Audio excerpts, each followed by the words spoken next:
اللہ نے ہمیں رزق عطا فرمایا، اللہ نے ہمیں اولاد عطا فرمائی، اللہ نے ہمیں زمین عطا فرمائی، اللہ نے ہمیں آسمان عطا فرمایا، اللہ نے ہمیں ایمان کی دولت عطا فرمائی، سب کچھ جو بھی ہمارے پاس ہے یہ سب کچھ اللہ عز و جل نے عطا فرمایا، تو ہماری ذمہ داری بن جاتی ہے کہ جس نے یہ سب کچھ عطا کیا اس کو ہم راضی کریں۔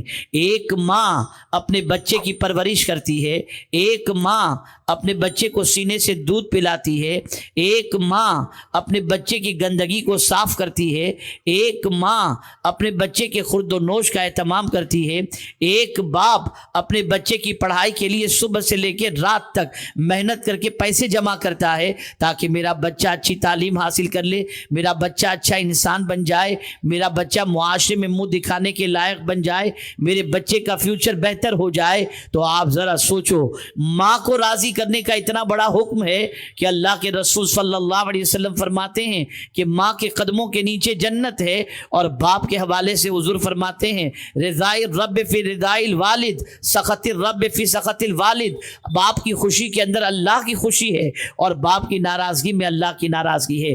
ایک باپ زمین کے اوپر تو ہمیں کام آتا ہے، ایک ماں زمین کے اوپر تو ہمیں کام آتی ہے، لیکن یہی ماں باپ جب جسم سے روح کا رشتہ ٹوٹ جاتا ہے اور ہم اس دنیا سے کچھ کر جاتے ہیں تو ماں نہ قبر کے اندر ہمارے ساتھ آتی ہے اور نہ باپ قبر کے اندر ہمارے ساتھ آتا ہے، بلکہ وہی باپ جو بیٹے کے سر میں درد نہیں دیکھ سکتا تھا، بیٹے کے کاندھے پر بوجھ نہیں دیکھ سکتا تھا، وہی اپنے کاندھے پر بچے کو اٹھا کر قبرستان لے جا کر قبر کے سپرد کر کے آ جاتا ہے، لیکن قبر میں ماں نہیں آتی، نہ قبر کے اندر باپ آتا ہے۔ کیا کبھی آپ نے سنا کہ کوئی باپ اپنے بیٹے کے جنازے کے ساتھ جاتے ہوئے یہ کہے کہ میں تنہا میرے بچے کو قبر کے سپرد نہیں کروں گا، میرے بچے کو قبر میں اتاروں گا تو میں بھی کچھ دنوں تک میرے بیٹے کے ساتھ قبر میں رہوں گا تاکہ میرے بچے کو راحت پہنچ جائے؟ زمانے کے اندر، دور کے اندر آج تک کوئی ایسا باپ دکھائی نہیں دیتا جو قبر کی تاریک وادی کے اندر اپنے بچے کے کام آئے۔ یہی وجہ ہے کہ آپ اگر دیکھیں تو باپ کاندھے پر اٹھا کر قبر کی دہلیز تک پہنچا دیتا ہے۔ ماں کا معاملہ جو اپنے بیٹے کے سر کے درد کی بنیاد پر پوری رات اپنے بیٹے کے سر کو دبانے میں گزار دیتی ہے، لیکن جسم سے روح کا رشتہ ٹوٹ جاتا ہے تو ماں بھی اپنے بچے کو لے جانے دیتی ہے، لے جاؤ اسے قبر کے سپرد کر دو۔ اور ماں یہ جانتی ہے کہ میرے بچے کی قبر کے اوپر منو مٹی ڈالی جائے گی، لیکن کوئی ماں قبر کے اندر نہیں آتی، کوئی ماں ساتھ چلنے کے لیے تیار نہیں ہوتی۔ پتہ چلا ماں کی خوشی اور ماں کی محبت کی بھی ایک لمٹ ہے، باپ کی محبت کی بھی ایک لمٹ ہے، لیکن اللہ اکبر، قرآن تو یہ کہہ رہا ہے کہ باپ کو بھی راضی کرو، ماں کو بھی راضی کرو۔ قرآن تو یہ کہتا ہے کہ ماں باپ کی خوشی کے اندر اللہ کی خوشی ہے۔ رسول اعظم صلی اللہ علیہ وسلم تو یہ ارشاد فرماتے ہیں، لیکن اگر ہم دیکھیں کہ سب سے زیادہ کون حقدار ہے کہ ان کو راضی کیا جائے تو قرآن کہتا ہے واللہ ورسولہ احق ان یرضوا، اللہ اور اس کے رسول سب سے زیادہ حقدار ہیں کہ ان کو راضی کیا جائے۔ اللہ اکبر، اللہ کو راضی کیسے کیا جائے، اللہ کے رسول کو کیسے راضی کیا جائے اور کیوں کر کے راضی کیا جائے؟ تو جواب ملے گا، قبر کی تاریک وادی میں ماں تو نہیں آتی، لیکن اس مصیبت کی گھڑی کے اندر اگر کوئی تمہیں قبر میں کام آتا ہے تو آمنہ کا لال کام آتا ہے، رسول رحمت کام آتے ہیں۔ اس لیے سن لو، ان کی خوشی کا خیال رکھو۔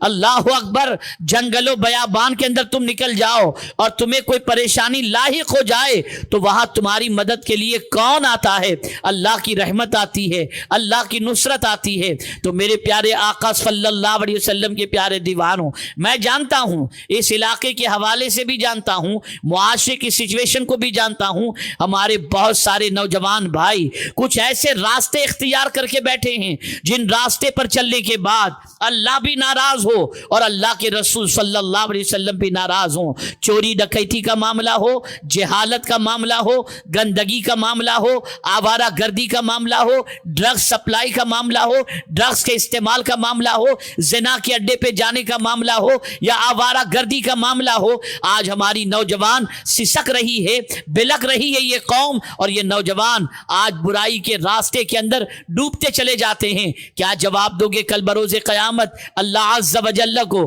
اس لیے کہ آپ نہیں جان رہے